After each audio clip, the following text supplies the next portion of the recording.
Labas rytas, žvejai. Sveiki, bičiuliai. Šiandien man kompaniją palaikys Sergejus. Na ir esame Kauno mariose ir šiandieninis mūsų taikinys Kauno marių plėšrūnai. Gal į kažkokią konkrečiai žuvį nesiorientuosime, tačiau gaudysime skirtingais žvejybos būdais. Sergejus gaudys sunkesniu džigu, su rimtesniais galvakabliais. Sunkiaja artilerija, taip sakant. Na, o aš imsiu liaunesnę artileriją iki maksimum 10 gramų. Ir pasižiūrėsime šiuo metų laiku, kuo labiau domisi plėšrūnai. Ar bumsėjimu, ar lėtu lengvu džigeliu. Veltui laiko negaištame. Užsinkaravom. Užsinkaravome pirmąją vietą. Jo, kažką tai parodo gyvasties. Na ir kaip visada, pradžia pati linksmiausia, susirasti ant kokį kimba ir kaip kimba ta žuvis. Pradedam.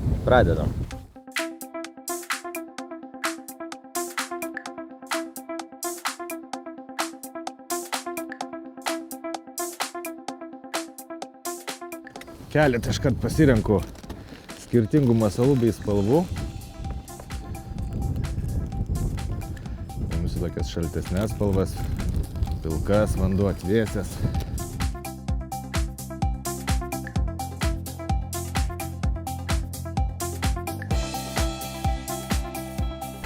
Dešimt gramų, nedidelis reinciukas. Bandau nuo mažesnių pradžiai masalų.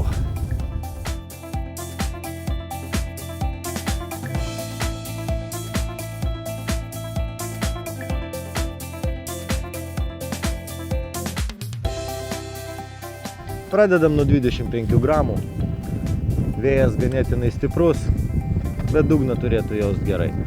Žiūrėsim, jeigu žuvis norės stipresnio smūgio, statysim 28 ir 30, jeigu silpnesnio 18-14 gramų. Tad pirmas metimas, guminukas į vandenį.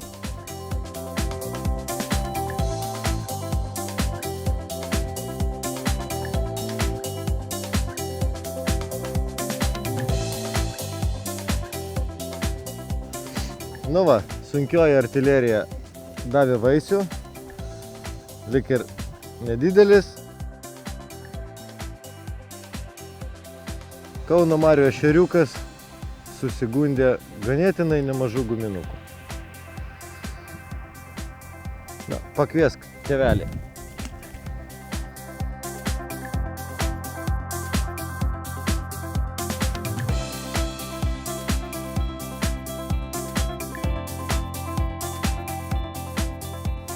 Na va, ir lengvasis džigelis duoda rezultatų truputėlį didesnių negu sunkus.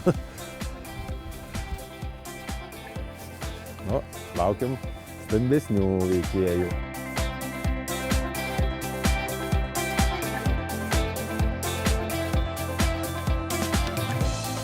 Opa, tu, matai, ir Sergejus. Bet duoda. Tai jau šiek tiek Rimčiau kažkas? rimčiau.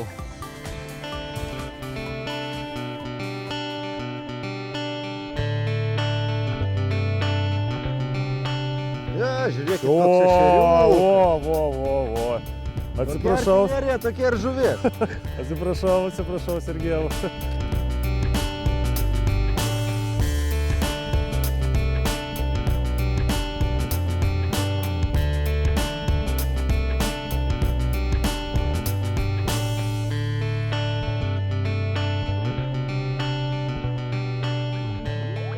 Bandau neatsilikti, tačiau kalibras Kol kas manęs šiandieną netenkina dar.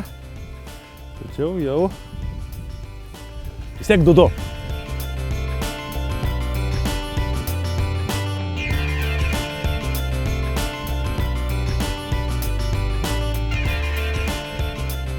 Paėmė godžiai, mylimas spalvelė.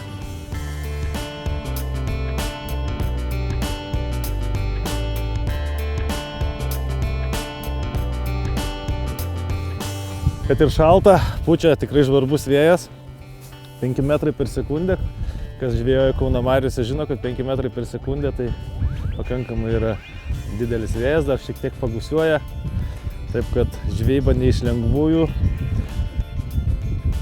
Vandens temperatūra irgi jau nukritusi. 3 laipsniai šilumos. Tokia žvejyba ekstremali, tačiau bent jau ačiū Dievui, kad saulutė šviečia. Na ir žuvis kibalioja.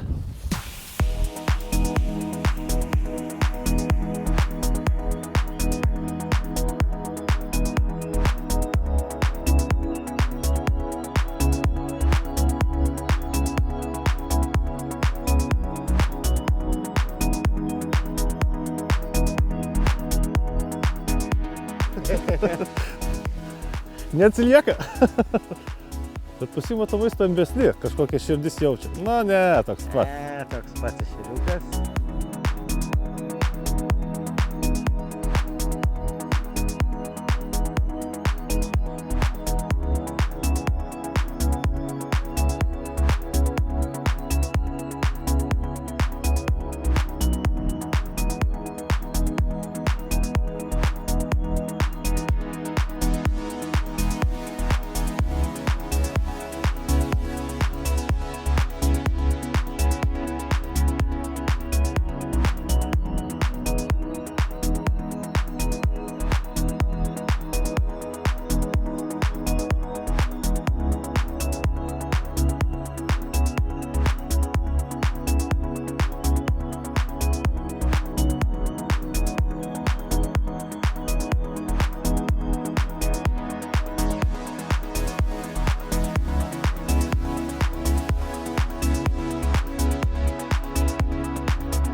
Būrys ten, mili žiūrovai.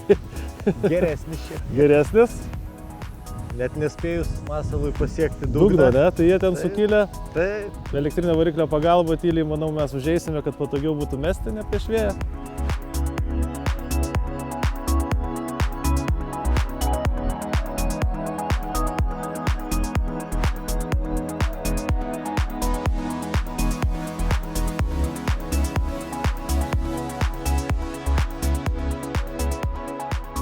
Gaudo į skūrą, reikia pasitempti. Eksperimentuoju masalais. Sergejus iš karto užsidėjo tą masalą kimbą, aš irgi pasikeičiau į tą patį, irgi kibo, tik šiek tiek mažesnį, išmatavimų mažesnių, tačiau, neįdomu gaudyti. Su tais pačiais masalais, o pakeičiau į kitą ir kol kas man 0 rezultatų. O Sergejus lupa vieną paskui kitą, kirto ir man.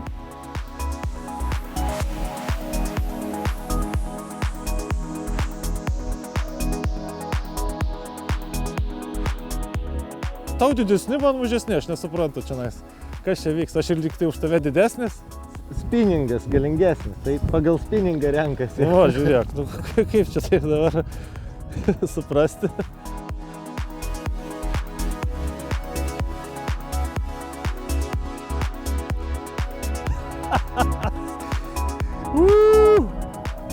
Šaunuolį. Ir vėl pagal įrankį. Pagal įrankį vėl? Pagal įrankį.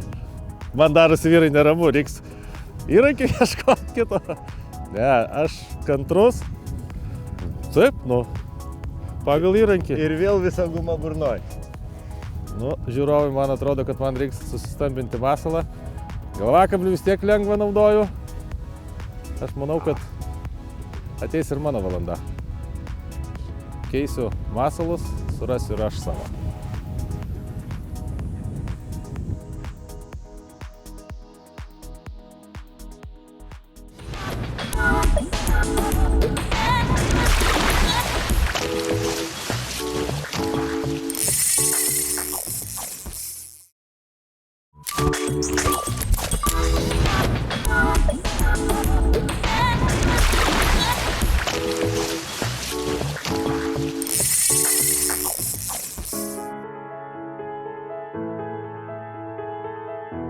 Na, šitiek nusprendėm pasislinkti ten, kur Sergejų kimba ir elektrinio variklio pagalba mes tai atliksime.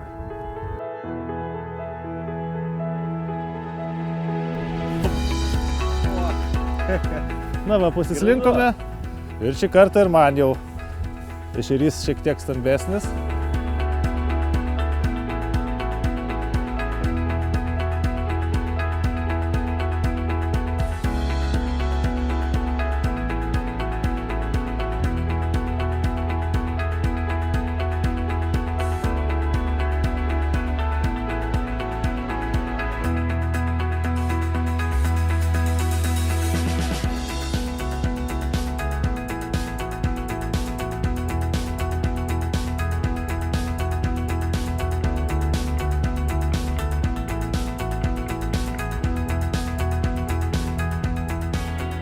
Pakeičiau Berklėjaus guminuką, ešeriuko imitaciją. Galvoju, na, ešeriai mėgsta ešeriukus. O aš vis dar ant A tu ko mano žuvį gaudai? mėgstamo fioleto.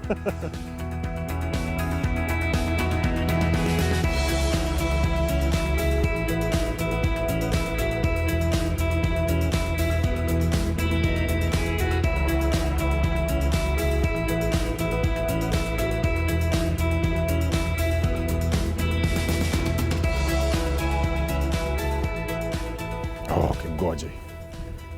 Nauja spalvelė, aš eksperimentuoju pirmų metimų. Reikia keisti spalvas, nes pripranta po kurio laiko ir nečiumpu jau tada. Na, ir formas, ir spalvas pakaitalioju ir krapštau savo sėkmingai. 2-3 ešeriai, 4 keičiama spalva.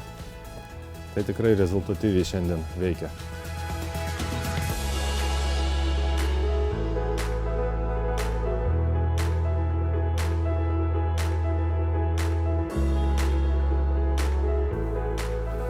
Opa! Na, šitas spalvelė šiek tiek tokie padoresni čiumpa. Antras metimas. Antras ešeriukas, rapvaišedas. Trejetukas.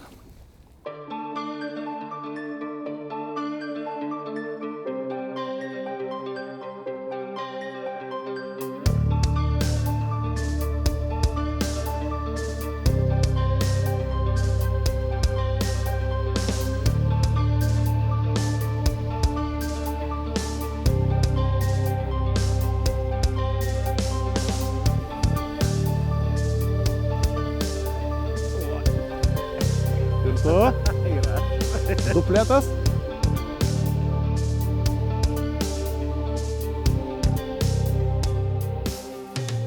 Vėl tavo didesnis. Taip. Ir guma mano didesnė. Reiks stambint gumą man, nieko nepadarysi.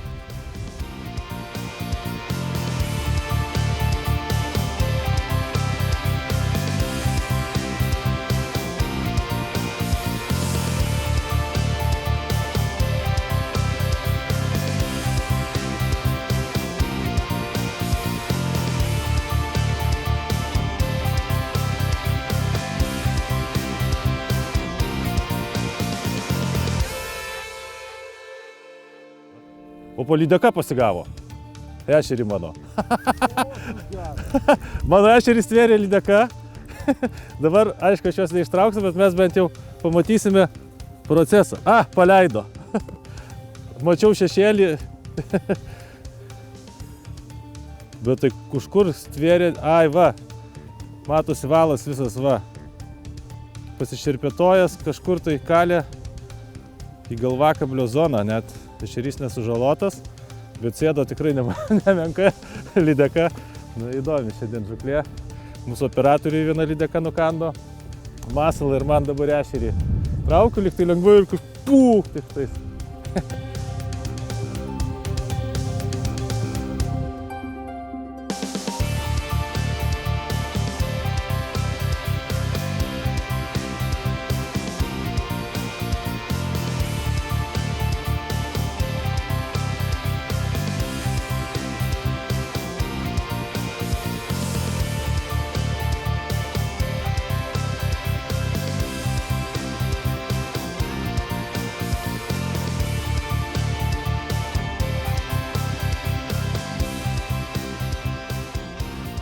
Na, kalbant apie pravedimą šiandieninį, gaudant, pavyzdžiui, sunkesnių galvakablių, tai tiesiog yra paprastas džigas, tai sunkesni galvakabliai, ką mes turime omeny, kad tai yra nuo 15 iki 28 gramų, kaip šiandieną Sergejus gaudė, tai tiesiog tas džigavimas yra paprastas, tiesiog 1-2 ar 3-2, įvairi variacija prasukimo, bet griežto pakelimo.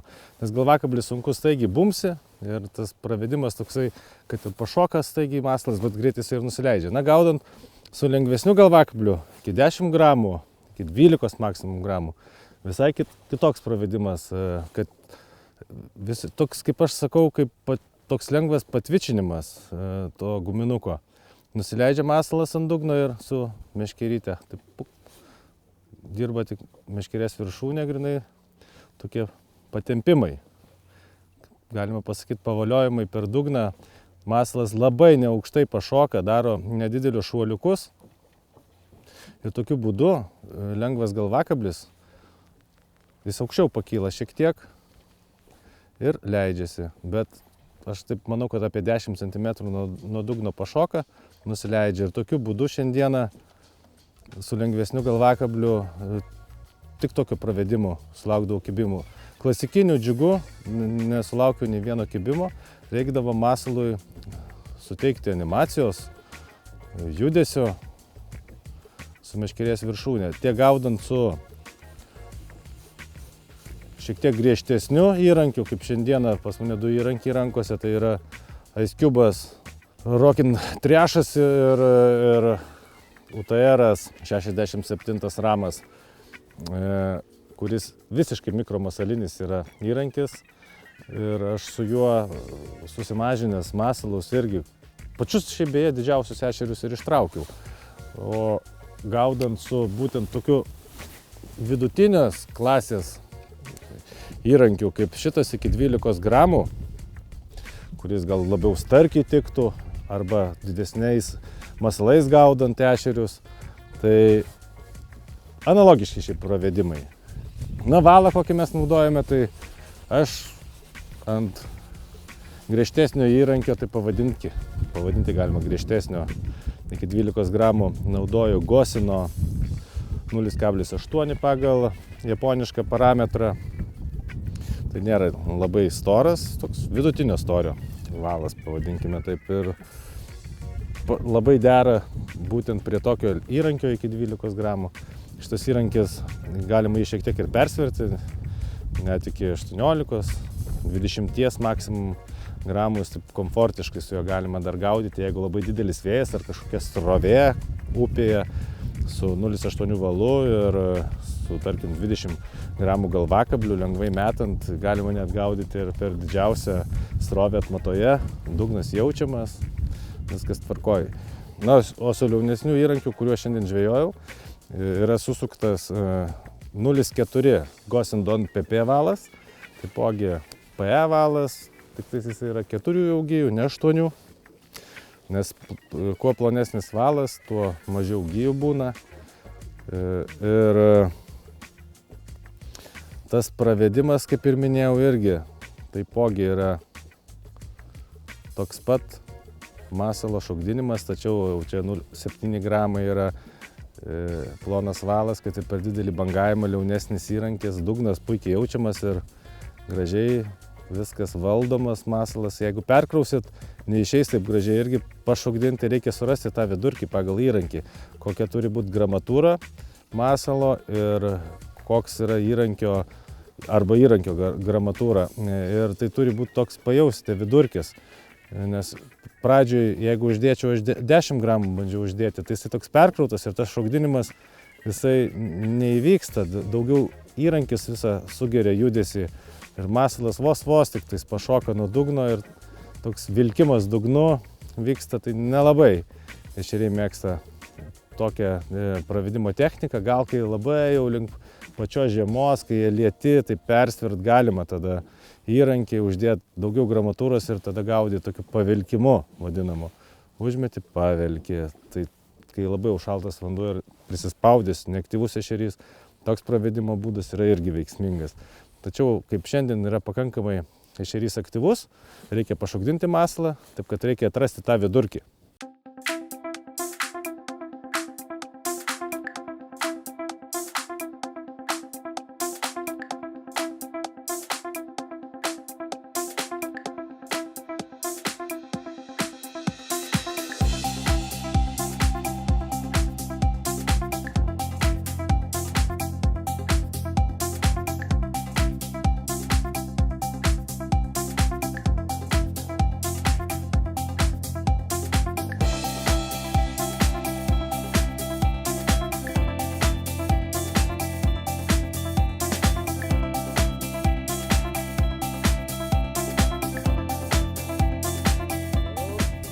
Maži masalai, stambios žuvys. Susimažinau kalu vieną paskui kitą ir štai. Besileidžiantį masalą, mažiuką mano tą mikroskopinį.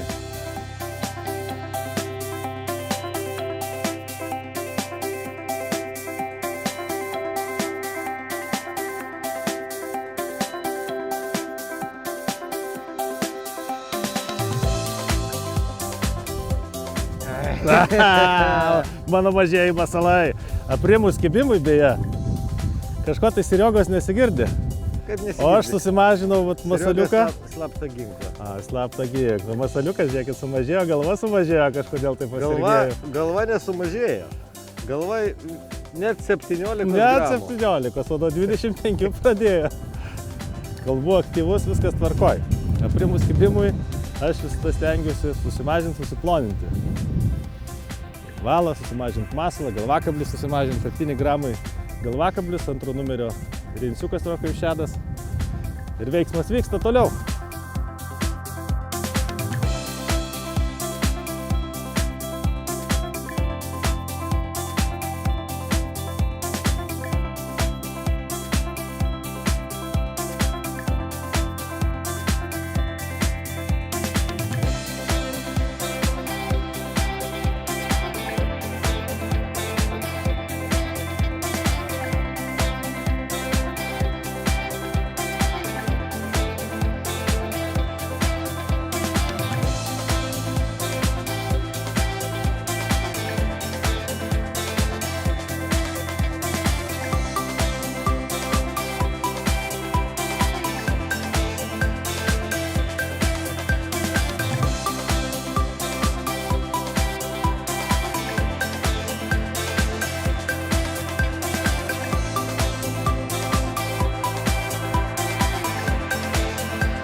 Opa, starkis. Jo didenybė, pagaliau. Keisim taktiką, Sergejau, man tokia mintis buvo kilusi, gana tų ešerių, gal kokį starkį pagaunam.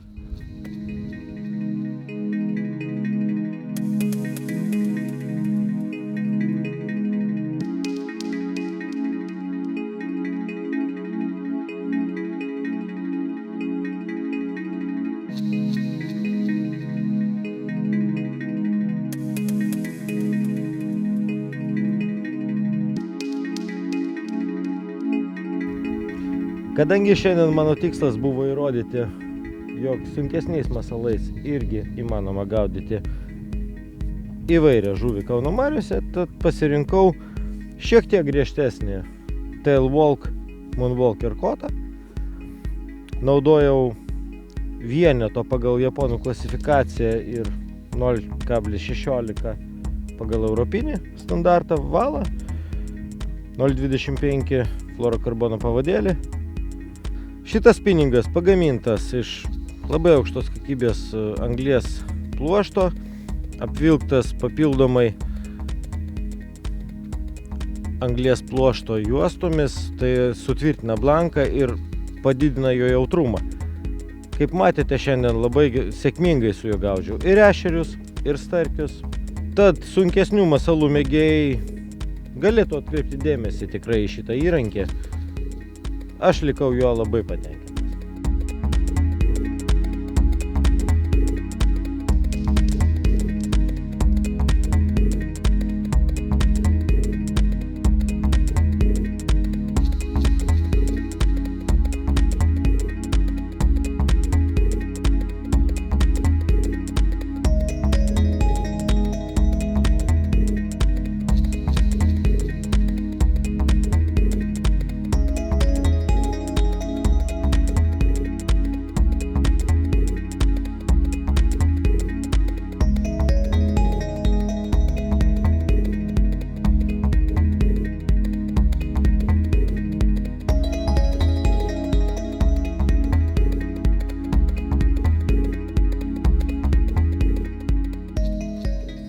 Na, o kalbant šiandieną apie masalus, kurie kibiausi buvo, net labai sunku ir išskirti kažkokį konkrečiai masalą, nes tai buvo pravedimo technika ir prie rytinis ar pietinis, pavadinkime, nes šiandieną žvejojame geras 4 valandas. Tai tik atplaukus 9 valandą pradėjome žūklę, labiau iš tikrųjų veikia stambesni masalai. Na va, štai buvo favoritas, rytinis visiškai. Na, o lyginant mano, pradėjau štai nuo 3 rinciuko, lyginant su, tarkim, šiuo masalu, tai jisai tikrai pakankamai yra nedidelis, daug plonesnis ir trumpesnis. Na ir šiek tiek kibimui aprimus ir pasikeitus ešerių aktyvumui, štai užsidėjau štai va tokį visiškai mažiuką masaliuką, antruką. Ir, na va, mano sunkiausias šiandieną buvo galvakablis, štai va toks. Tai lyginant su Sergejaus galvakabliais, tai labai juokinga yra, jo nesimato netgi. Jis naudoja storesnį valą, aš plonesnį valą, jis griežtesnį džigą, aš lengvesnį šokdinimą. Tai būtent aš tokią išvadą darau, kad pradėčiau žvejybą, visiems rekomenduočiau pradėti žvejybą nuo sunkesnių. Sutinku. Pabandai valandėlį, pusvalanduko užtenka išsiaiškinti. Jeigu teisingai atsistojai su echolotu, susiradai žuvį, bum, nurinkai aktyviausius, Taip. Viskas. Nekimba. Pakeitė inkariuką, nekimba. Reiškias, arba žuvis pasitraukia, arba reikia keisti žvejybinę taktiką. Tai vat, gerai, kai mes dviese iškart apsisprendę buvome, kaip šiandieną elgtis. Iškart pasirinkau aš kai lengvesnius masalus, tada man puk pradėjo kibti. Tau jau reikėjo tada leistis eksperimentus, truputėlį lengvintis, jau galva mačiau iki 20, netgi buvai nusiritęs iki tokio žemo lygio kaip iki 18. 17, mačiau, nemeluok. Bet prie tavo plonojo valo ir lengvų masalų, prie savo storiojo valo ir šiek tiek lengvesnių masalų aš radau konsensusą ir finale mes vėlgi gaudėm ganėtinai sėkmingai. Taip, netgi panašiai man ant mažiausio masalo gal kibdavo daugiau, tačiau daug mažesnių, bet pasirašydavo ir vienas kitas didelis. Taip, Šiandien apturėjom labai gerą žuklę. Ačiū tau, Sergejau, už žuklę, visada malonu su tavim pažvejoti. Na, šiandieną mūsų laida dar nesibaigė, kaip visada laivybos tematika.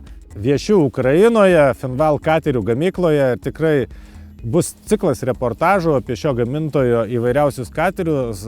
Pradėsime nuo katerio, kurio neleisime ant vandens, 5.5 Fish Pro modelio, ir po to kitose mūsų laidose pamatysite jau eksperimentus plaukiant su naujausiais laivais, su dar naujais modeliais ir mums dar neišbandytais.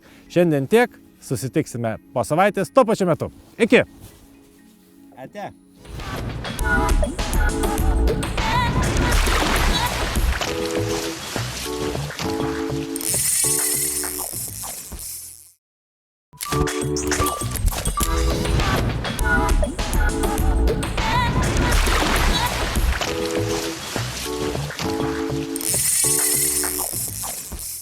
Dar kartelį sveiki žvejai ir šiandien rubrikoje apie laivybą tikrai įspūdinga tema ir viešime mes Ukrainoje, Kijeve pas savo bičiulius Finval, būtent katerių gamykloje ir šiandien man kompanija palaikys porą Finval darbuotojų. Su manim dabar šalia stovi Viktoras, vienas iš Finval katerių gamyklos savininkų. Labas rytas, Viktor. Labas rytas. Ir šiek tiek trumpai jisai papasakos apie pačią kompaniją, na, o po to mes su darbuotoju pradėsime po kauliuką narstyti kiekvieną įdomesnį mums katerį. Так, Виктор, Да. о компании чуть-чуть. Компания BATLAB, производитель лодок торговой марки Finval. Компания Na, trumpai apie kompaniją. Tai yra viena iš perspektyviausių ir labiausiai besivystančių kompanijų. Ir būtent šiai kompanijai yra tik tais 8 metai, kaip valčių gamintojai. Atrodo, tai yra ir katerių, tai yra, atrodo, nedidelis laiko tarpas. Tačiau, patikėkit, bičiuliai, šitie vyrai žino, ką daro ir jie tikrai daug turi patirties ir labai inovatyvūs yra ir viską daro tik iš aukščiausio lygio medžiagų ir tą patį aliuminį iš Vokietijos ar dar viskas yra profesionaliai tikrai surinkta ir pati medžiaga yra daug naudojama tvirtesnė negu pavyzdžiui amerikiečių ar kito skandinavų gamybos dėl to, kad jie labai orientuoti žmonės į kokybę. Ir būtent medžiagos yra pačios aukščiausio lygio. Ir mes tikrai po truputėlį tokią tęsime rubriką apie šitos katerius. Į vieną laidą nesudėsime visų būtent modelių, taip kad po truputėlį, po kaulelį išnarstėsim apie kiekvieną modelį ir taip judėsime tolyn per savo laidas, pristatydami apie šitus puikius katerius. Savaime suprantama, ne vien tik tais bus teorija. Leisim ir į vandenį, plauksime, džiaugsimės šiais kateriais ir tikrai laukia labai įdomus reportažai ir man asmeniškai labai įdomu protestuoti naujus modelius, kurių dar nebandėme. На мировом рынке лодок есть достаточно большой выбор. Но, как правило, есть... Kaip pasakojo Viktoras, iš kur idėja ir kaip kilo būtent šitų katerių gamyba, tai yra pavyzdžiui kateriai, kurie skirti žvejybai, tarkim, daug gamintojų gamina, tačiau netokie tvirti. Yra kateriai, kurie yra labai tvirti, pavyzdžiui, kaip mėgsta skandinavai, ten aliuminis, kaip su kirviu patašyta, bet nepatogus. O būtent Finvalas apjungia du pagrindinius elementus, tai yra patogumą ir tvirtumą. Ir būtent šitie kateriai susijungia iš šitų pagrindinių dviejų elementų, tai patogumas ir tvirtumas. Что такое сердце лодки? Это ее корпус. Это самая главная часть лодки. Kaip Viktoras sako, širdis katerio tai yra jo korpusas ir jie naudoja labai storą aliuminį, viršutinė dalis 3 mm storio, apatinė dalis 4 netgi mm storio. Ir tai yra tikrai rimtas pareiškimas ir rimtai kokybiškos medžiagos ir tvirtos, nes lyginant su kitais gamintojais, kurie tokio storio aliuminio tikrai nenaudoja. Gal šiek tiek jie yra truputėlį sunkesni, bet mūsų sąlygom tvirtumas, kaip pavyzdžiui plaukiant ar į Baltijos jūrą, ar į Kuršių marias, ar į didelius ežerus, tikrai yra svarbu, nes pjaunant bangą galima tikrai glisuoti, lėkti ant viso greičio ir nebijoti, kad susikraipys korpusas ar kniedės kažkokios iššokinės ir panašiai. Taip kad jie akcentuoja kokybę ir medžiagų tvirtumą.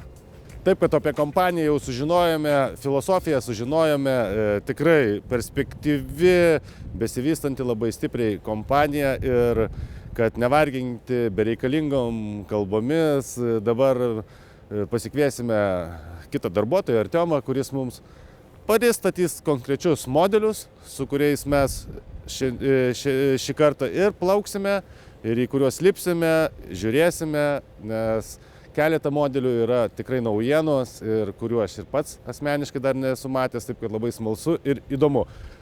Ačiū! Ačiū.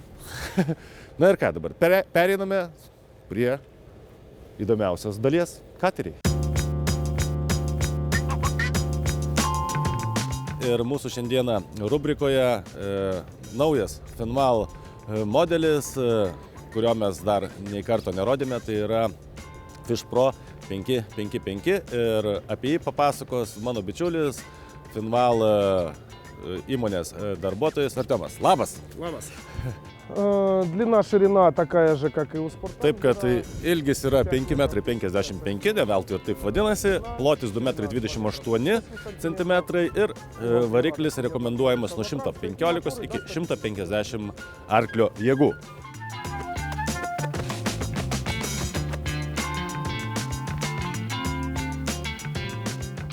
На носу установлен также электромотор. Na, kaip matote, priekyje sumontuotas yra motor guidas, kaip ir ant visų kitų modelių Finvalo. Taip pat priekyje yra echolotas, kuris tą patį vaizdą rodo kaip ir kapitono vietoje echolotas. Dvi daiktadėžės didelės, kur galima sutalpinti daugiagabaritinės kažkokias tai medžiagas, nežinau, kažkokias liemenės, galima virvės, inkarą ir taip toliau. Didelė dar viena daiktadėžė susidėti žvybinėms reikmenims. Здесь у нас находится лайвел. Aeratorius 110 litrų, kur vanduo pastoviai cirkuliuoja. Na ir patogus priėjimas prie aeratoriaus pompos, jeigu kas nors netyčia atsitinka, nereikia išardyti pusę katerio, kad sutvarkyti aeratorių. Na ir dar viena nedidelė šalia daiktadėžė susidėti masalams arba kas šauna jums į galvą kažkokiems daiktams, gėrimams ir maistui. Taip pat matote sumontuoti papildomi du meškerių laikikliai, kur galima patogiai ir saugiai įsistatyti savo meškerikočius. Kągi, perinam prie centrinės dalies, kur aš labai puikiai patogiai esu įsitaisęs ant tikrai aukštos klasės ir kokybės sėdinių. Проход. Калитка выполнена поднятием снизу. Na, vidurinėje dalyje, kaip matote, yra stiklas, kuris užsidaro tiek viršuje, tiek ir apačioje, kuris saugo plaukiant nuo vėjo, kad netrauktų, apatinis stiklas reikalingas tam uždaryti, kad netrauktų per kojas ir nesusidarytų vėjo sūkuriai. Tai labai tikrai savo kailiu patyriau geras daiktas, jį užsidarius jautiesi jaukiai, kaip namuose praktiškai. Yra meškerėm šešiom susidėti vieta ir netokiem labai reikalingams daiktams, kurie kasdieną naudojami, yra pora daiktadėžių, galima ten laikyti ar tai vaisinėlį, ar gesintuvą, ar kitus tokius nekasdieną žvyboje naudojamus daiktus. Прочие мелочи, которые нам нужны не каждый день. Дальше. Taipogi yra akumuliatoriams vieta numatyta, visi pravedimai yra padaryti, kad susijungtų su prieky pastatytų motorgaido, ar tai elektrinio inkaro pakėlėjų.